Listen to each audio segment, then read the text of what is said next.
Beowulf, anonymously written, translated by Burton Raffel. Chapters 13 through 17.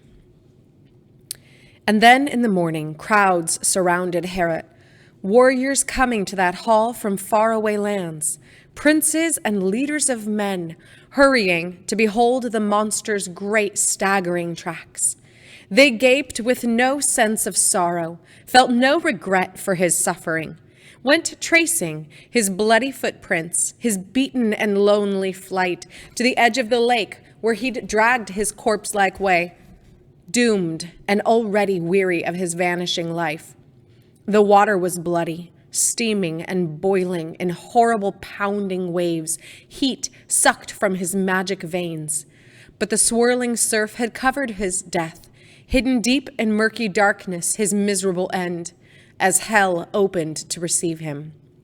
Then old and young rejoiced, turned back from that happy pilgrimage, mounted their hard-hooved horses, high-spirited stallions, and rode them slowly toward Heorot again, retelling Beowulf's bravery as they jogged along, and over they swore that nowhere on earth, or under the spreading sky, or between the seas, neither south nor north, was there a warrior worthier to rule over men. But no one meant Beowulf's praise to belittle Hrothgar, their kind and gracious king. And sometimes, when the path ran straight and clear, they would let their horses race, red and brown and pale yellow backs streaming down the road. And sometimes, a proud old warrior who had heard songs from the ancient heroes and could sing them all through, story after story, would weave a net of words for Beowulf's victory, tying the knot of his verses smoothly, swiftly into place with a poet's quick skill, singing his new song aloud while he shaped it, and the old songs as well, Sigmund's adventures, familiar battles fought by that glorious son of Vels, and struggles, too, against evil and treachery that no one had ever heard of, that no one knew except Fitla, who had fought at his uncle's side, a brave young comrade carefully listening when Sigmund's tongue unwound the wonders he had worked, confiding in his closest friend. There were tales of giants wiped from the earth by Sigmund's might, and forever remembered, fame that would last him beyond life and death. His daring battle with a treasure-rich dragon, heaving a hoary gray rock aside, Sigmund had gone down to the dragon alone, entered the hole where it hid, and swung his sword so savagely that it slit the creature through, pierced its flesh and pinned it to a wall, hung it where his bright blade rested. His courage and strength had earned him a king-like treasure, brought gold and rich rings to his glorious hands. He loaded that precious hoard on his ship and sailed off with a shining cargo. And the dragon dissolved in its own fierce blood. No prince, no protector of his warriors knew power and fame and glory like Sigmund's. His name and his treasures great. Hermod could have hoped for at least as much. He was once the mightiest of men, but pride and defeat and betrayal sent him into exile with the Jutes, and he ended his life on their swords.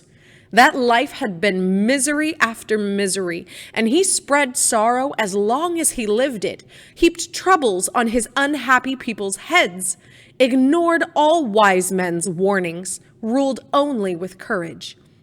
A king born, entrusted with ancient treasures and cities full of strong-hearted soldiers, his vanity swelled him so vile and rank that he could hear no voices but his own.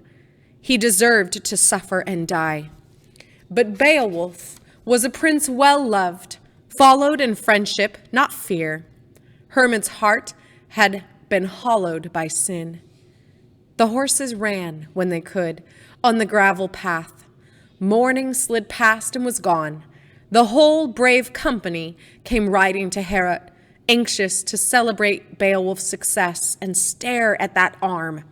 And Hrothgar rose from beside his wife and came with his courtiers crowded round him. And Wealhtheow rose and joined him, his wife and queen with her women, all of them walking to that wonderful hall. 14. Hrothgar stood at the top of the stairway and stared at Grendel's great claw, swinging high from that gold-shining roof. Then he cried, "Let God be thanked!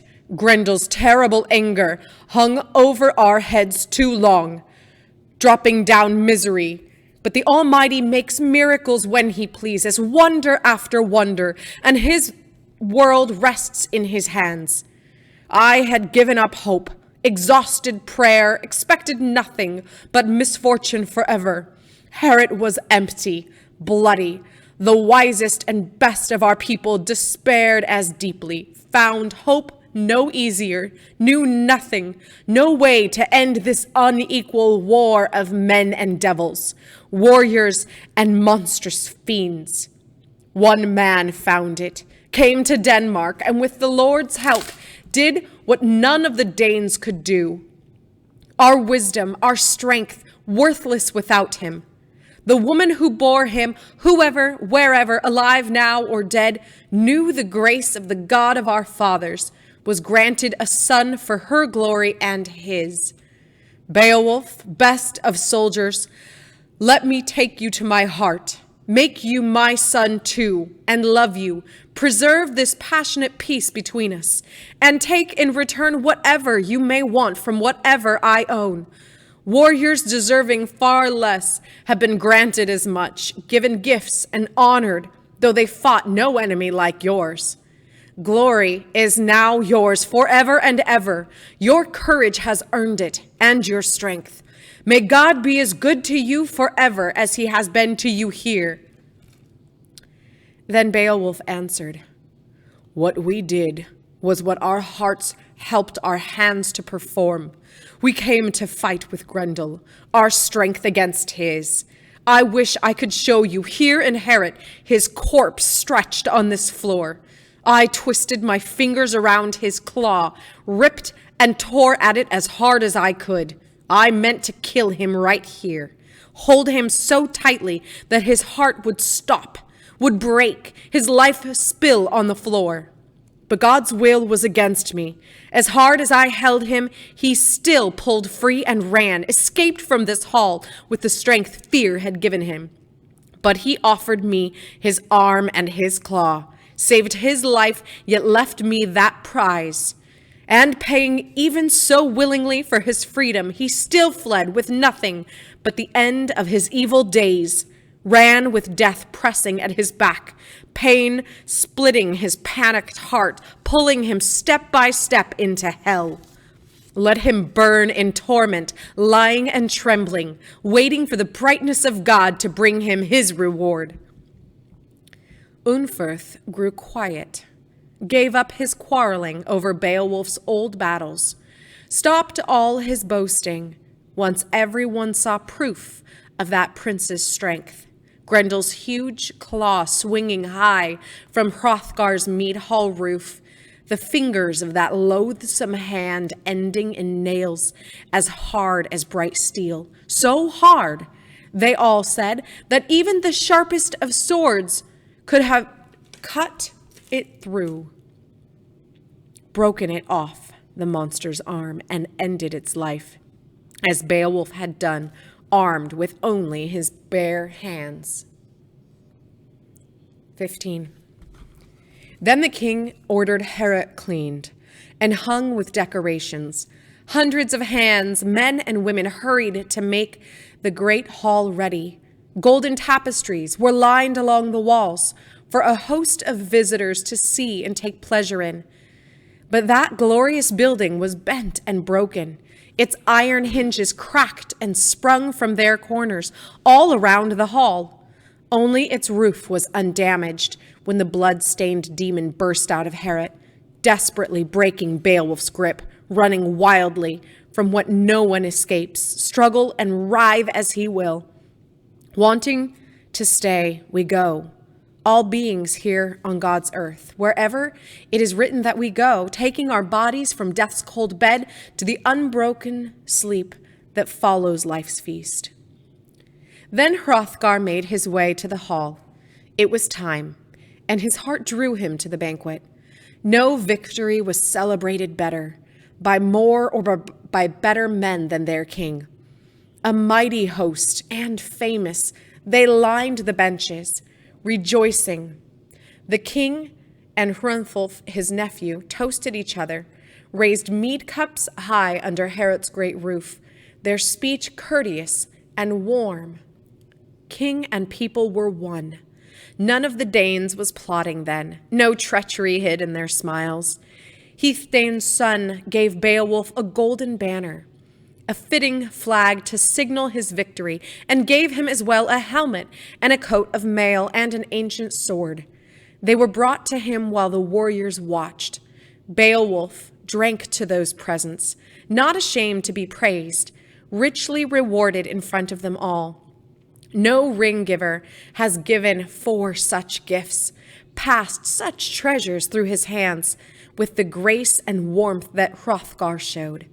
The helmet's brim was wound with bands of metal, rounded ridges to protect whoever wore it from swords swung in the fiercest battles, shining iron edges in hostile hands. And then the protector of warriors, Lord of the Danes, ordered 8 horses led to the hall, and into it 8 steeds with golden bridles. One stood with a jeweled saddle on its back, carved like the king's war seat it was. It had carried Hrothgar when that great son of Heathdane rode to war, and each time carried him wherever the fighting was most fierce and his followers had fallen.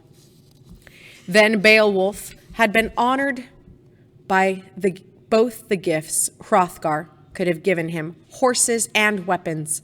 The king commanded him to use them well. Thus, that guardian of Denmark's treasures had repaid a battle fought for his people by giving noble gifts, had earned praise for himself from those who know truth. 16. And more. The Lord of Heorot ordered treasure gifts for each of the Geats who'd sailed with Beowulf and still sat beside him, ancient armor and swords. And for the one murdered by Grendel, gold was carefully paid. The monster would have murdered again and again had not God and the hero's courage turned fate aside.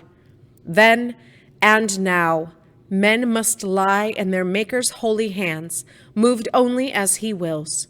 Our hearts must seek out that will. The world and its long days full of labor brings good and evil. All who remain here meet both. Hrothgar's hall resounded with the harp's high call, with songs and laughter and the telling of tales, stories sung by the court poet as the joyful Danes drank and listened, seated along their mead benches. He told them of Finn's people attacking Hnaf with no warning, half wiping out that Danish tribe and killing its king. Finn's wife, Hnaf's sister, learned what good faith was worth to her husband. His honeyed words and treachery cost her 2 beloved lives, her son and her brother, both falling on spears guided by fate's hand. How she wept! And when morning came, she had reason to mourn, to weep for her dead, her slaughtered son, and the bloody corpse of his uncle, both the men she most dearly loved and whose love she could trust to protect her. But Finn's troops, too, had fallen to Danish spears. Too few were left to drive the Danes to their death, to force Hnaf's followers, Hengist, to flee the hall where they'd fought, and he'd stayed. Finn offered them, instead of more war, words of peace. There would be no victory. They'd divide the hall and the throne, half to the Danes, half to Finn's followers. When gifts were given, Finn would give Hengist and his soldiers half. Share shining rings, silver and gold with the Danes, both sides equal, all of them richer, all of their purses heavy, every man's heart warm with the comfort of gold. Both sides accepted peace and agreed to keep it. Finn swore it with solemn oaths. What wise men had written was his word as well as theirs. He and the brave Hengist would live like brothers. Neither leader nor led would break the truce, would not talk of evil things, remind the Danes that the man they served killed Hnaff, their lord. They had no king and no choice.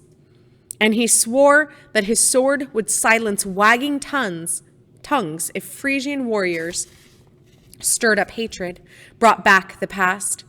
A funeral pyre was prepared, and gold was brought. Hnaff's dead body was dressed for burning, and the others with him. Bloody mail shirts could be seen, and golden helmets, some carved with boar heads, all battle-hard, and as useless now as the corpses that still wore them, soldier after soldier. Then Hnaff's sister, Finn's sad wife, gave her son's body to be burned in that fire. The flames charring his uncle would consume both kinsmen at once. Then she wept again, and weeping sang the dead's last praise. The Danish king was lifted into place. Smoke went curling up, logs roared, open wounds split and burst, skulls melted, blood came bubbling down, and the greedy fire demons drank flesh and bones from the dead of both sides until nothing was left. 17. Finn released a few of his soldiers, allowed them to return to their distant towns and estates. Hengist lived the whole stormy winter through, there with Finn, whom he hated. But his heart lived in Denmark, which he and the other survivors could not visit, could not sail to, as long as the wind-whipped sea crashed and whirled, or while the winter's cold hands froze the water hard, tied it in icy knots. They would wait for the new year, for spring to come following the sun, melting the old year away and reopening the ocean. Winter was over. The earth grew lovely, and Hengist dreamed of his home. But revenge came first, settling his bitter feud with Finn, whose bloody sword he could never forget. He planned, he waited, wove plans and waited. Then a Danish warrior dropped a sword in his lap, a weapon Finn and his men remembered and feared, and the time had come. And Hengist rose, hearing the Danes murmur, and drove his new sword into Finn's belly, butchering that king under his own roof. And the Danes rose, their hearts full of Finn's treachery and the misery he'd brought them, their sword arms restless and eager. The hall they'd shared with their enemies ran red with enemy blood, and bodies rolled on the floor beside Finn. They took the queen, looted everything they could find that belonged to her dead husband, loaded their ship with rings, necklaces, shining jewels, wonderfully worked, and sailed bringing treasure and a willing captive to the land she'd left and had longed for, alone no longer. The singer finished his song. His listeners laughed and drank their pleasure loud in that hall. The cupbearers hurried with their sparkling vessels, and then the queen, Wealhtheow, wearing her bright crown, appeared among them, came to Hrothgar and Hrethulf, her nephew, seated peacefully together, their friendship and Hrethulf's good faith still unbroken. And Unferth sat at Hrothgar's feet. Everyone trusted him, believed in his courage, although he'd spilled his relative's blood.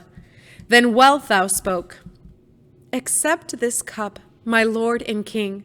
May happiness come to the Danes' great ring-giver. May the Geats receive mild words from your mouth, words they have earned. Let gifts flow freely from your open hands, treasures your armies have brought you from all over the world. I have heard that the greatest of the Geats now rests in your heart like a son. Herit stands purged, restored by his strength.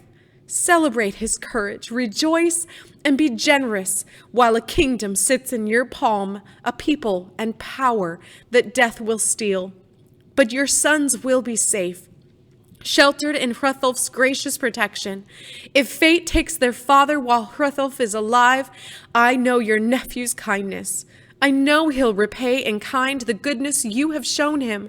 Support your 2 young sons as you and I sustained him in his own early days, his father dead and he but a boy." Then she walked to the bench where Hrethik and Hrethmund, her 2 sons, sat together. Beowulf, prince of the Geats, was seated between them. Crossing the hall, she sat quietly at their side.